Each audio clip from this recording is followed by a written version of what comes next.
kan kita harus melihat secara keseluruhan. Kantor Menko ini adalah tim pengendali inflasi pusat dan Mendagri, gubernur untuk tim pengendali inflasi daerah. Inflasi itu dikendalikan, terutama yang volatile food. Kan komponen inflasi itu dua, core inflation dan volatile food. Nah, volatile food itu penting untuk dijaga agar daya beli masyarakat kuat. Jadi kalau sekarang volatile food-nya kita tekan turun, ya tentu ini baik untuk masyarakat. Yang kita lihat untuk pertumbuhan namanya core inflation. Nah, core inflation-nya tetap naik. Dan itu sejalan dengan pertumbuhan ekonomi. Karena menjadi anomali kalau tumbuhnya naik terus core inflation-nya turun. Jadi sekali lagi yang dibandingkan bukan inflasi keseluruhan tapi core inflasi.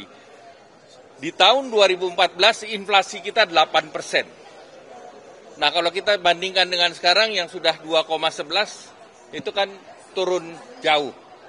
Nah, kalau konsekuensi kalau inflasi tinggi itu tingkat suku bunga akan tinggi, cost of fund akan tinggi. Sehingga kalau kita bandingkan di tahun 2014 saat Bapak Presiden mulai menjadi presiden, suku bunga kita kan double digit, antara 12 sampai 18%. Tetapi hari ini kita kur itu 6%. SBI juga sudah, BI juga sekarang sudah di 6%.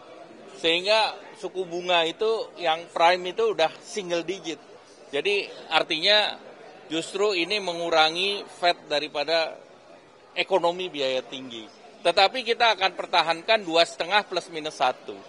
Karena 2,5 plus minus 1 kan amanat dari undang-undang dan APBN. Dan ini within the range. Jadi kita tidak khawatir itu karena kita lihat juga indikator lain apa terhadap ekonomi. Indeks keyakinan konsumen masih positif. Kemudian kita lihat juga cadangan devisa kita. Itu kalau ekonomi nggak bergerak kan nggak nambah juga cadangan devisa. Apalagi kita baru melakukan pengaturan devisa hasil ekspor yang terbukti bisa mempertahankan jumlah dolar di dalam negeri. Sehingga pada saat Bapak Presiden di tahun 2014 itu kita punya cadangan devisa hanya 100 miliar. Tetapi sekarang sudah 150 miliar. Dan rupiah kan baru beberapa waktu yang lalu semua tidak ada yang percaya bahwa rupiah kita bisa tekan ke angka level sekarang, 15.300. Kemudian indeks harga saham gabungan, itu kita sudah melihat bahwa ini bisa tembus ke 8.000. Jadi itu membuktikan bahwa ekonomi bergerak. Demikian. Daya beli masyarakat tentu kita jaga dengan beberapa program bantuan ekonomi PHK,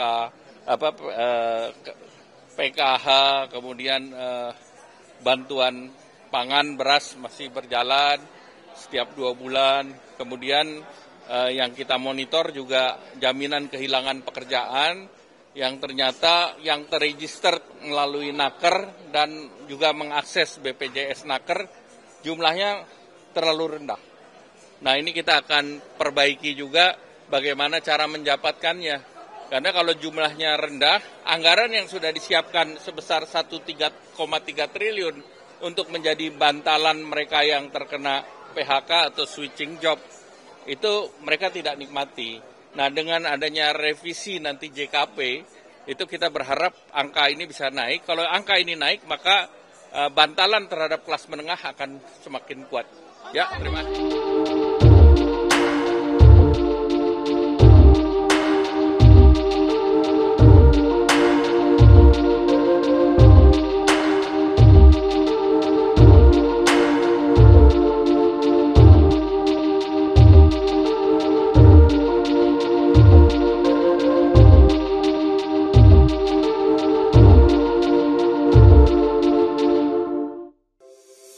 Antara banyak sumber informasi, kami layak dipercaya. Karena kami menggali lebih dalam, berpihak pada kebenaran, berpegang pada data dan fakta, agar layak Anda jadikan referensi. Kompas TV, independen, terpercaya.